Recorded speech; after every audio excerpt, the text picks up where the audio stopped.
So we're back at the Turbo Cave. We just got a bunch of stuff done to the Warrior ATV project, the Warrior Wednesday project, and it's coming along quite nicely. I'm just going to kind of go through some stuff and show you an update of what we've done thus far, and then also we're going to get into some other upgrades for this project as well. So let's get the camera flipped around and we will go check it out.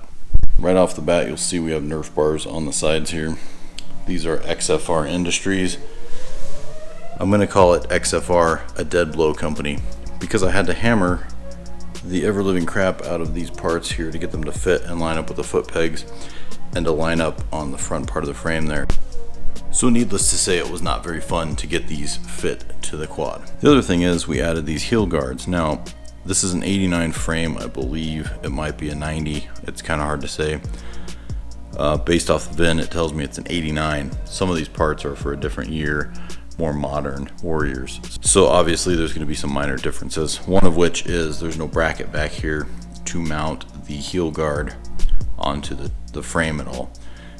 Probably what's going to happen is I'm going to make a clamp or buy a clamp that goes on here onto this tube, and then that has a flange that'll come down and bolt to this. One of the other obvious things you'll see is the 2001 Raptor rear shock with the remote reservoir, and it's pretty much a fully adjustable shock, and it looks absolutely fantastic.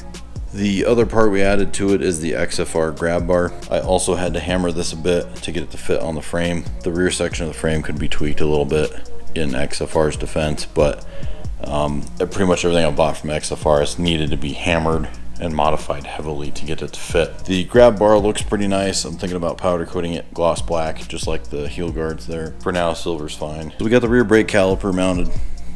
This is a replacement from Amazon. The link will be in the description below.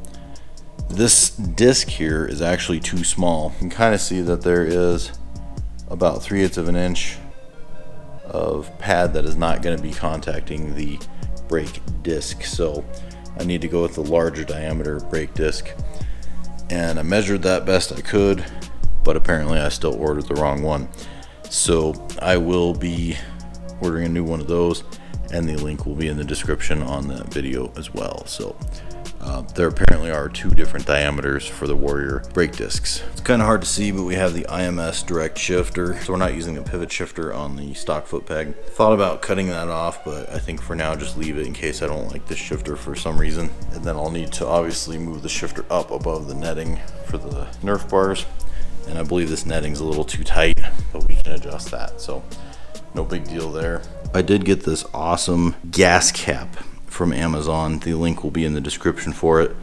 It is a Mace off-road brand, and it looks fantastic. It is machined aluminum, and it's got the anodizing with the fresh machined surfaces, and then the gas tank vent as well. It really adds a lot, especially with our anodized red clutch lever and the anodized brake lever and master combo. And one of the other things you see here are the 7-inch off-road LED headlights. They're actually more of an accessory light for off-roading Jeeps, etc. These things are massive. These are incredibly bright. I hooked them up to a power supply and they work incredibly well, and it's still in the prototype state, so don't get on me about not having it painted, etc. These are cheap. I got these on Amazon. They actually had awesome reviews, and there will be a link to these lights in the description below if you have a Jeep, off-road vehicle, anything like that, UTV, RZRs, stuff like that. These are awesome. It's just a simple 2-wire connection. The housings are actually made out of aluminum, and I believe these bezels here, they look like they're aluminum. They could be polymer or plastic, but for the most part they look pretty solid, and the lens covers look pretty durable. Hopefully they won't yellow. So that's about all that's been going on with the project. I haven't had a chance to film a lot of it, plus it's not very in-depth stuff that I'm going to be filming, so bear with me on that. There are going to be more action shots of like installing parts and stuff like that, and maybe a couple more how-tos. I'm not an expert by any means, but I do things the way that I find out how to do them, so don't take the way I do things as gospel, because they're not. But anyway, I hope it was at least entertaining and informative. Like I say, check out the description below. Use those affiliate links, that helps support the channel. And then also check me out on Instagram. The link is also in the description to my Instagram account, so check that out. Thank you for watching, and as always, we will catch you on the next video.